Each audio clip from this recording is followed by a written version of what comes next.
St. Patrick's Cathedral is, once upon a time, home to Jonathan Swift, the man who gave us Gulliver's Travels. But what about this place behind me? What goes on in there? Only one way to find out.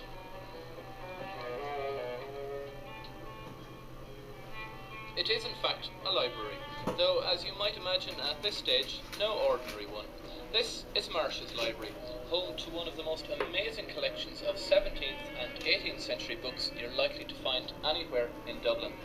Getting access to read these books, however, hasn't always been easy, and we found out when we inquired about how theft was originally prevented.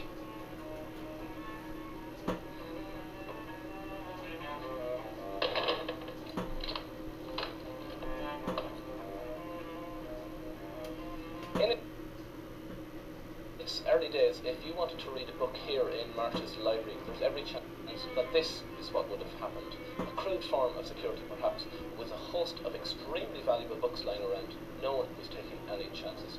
Today, these reading cages are, for the most part, a tourist attraction, but the rest of the library remains as intended by its founder, Archbishop Narcissus Marsh. Narcissus Marsh was an Englishman, sent to Dublin as Provost of Trinity College in 1679. While here, he soon noticed the absence of a public library in the city, and on his appointment as Archbishop some years later, gave part of his property and quite a bit of cash to meet that need. And so he built the first public library in Ireland, literally in his garden, at the bottom of his garden. How much has changed since those days? Well, that's the remarkable thing about Marsh. As you see, it's one of the very few buildings now left in Dublin that was designed for a particular purpose and has remained. Two very minor changes have taken place.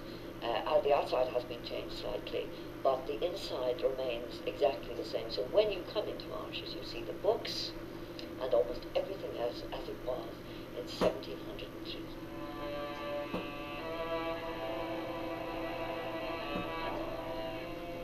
There are four major collections in Marsh's library. The first of these belonged to a Bishop Stillingfleet and was probably the finest private library in England at the time, around 1690.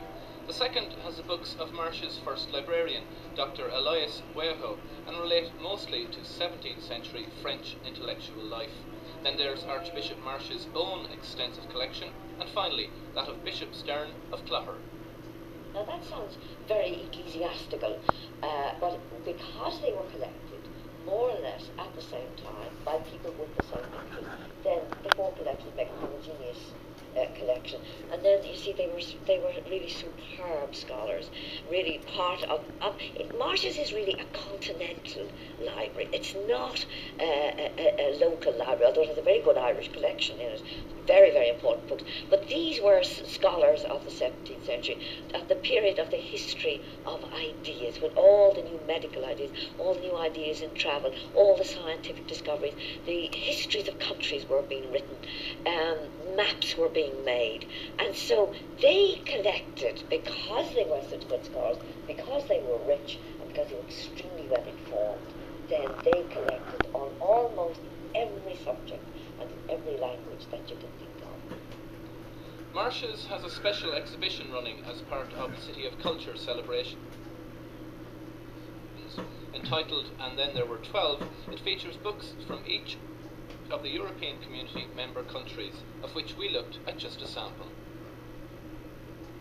Okay, Miriam, we'll start with the Italian case. What's of interest in here? Well, I suppose really one of the most important ones is this 14th century manuscript. It's Caesar's commentary, and it probably was written in Florence. We're not certain about that, but it is a very typical Italian and very beautiful manuscript written in that exquisite script.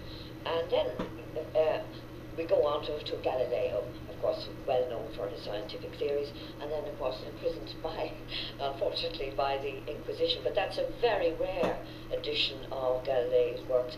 As far as I know, there are no copies in the Bibliothèque Nationale nor in the British Library. So it's really rather special. And again, here's another very special. It's by Baldassare Donato, an Italian composer, and it's a madrigal. But that is the bass part. It's for four voices. And that is the only copy of that in existence. So that is unique to Marshes. This is Leonardo da Vinci, and these are this is really taken from his later notebooks, in which he went in to give great descriptions of light and shade. And then his notes were published afterwards in this beautiful edition, which was published in France.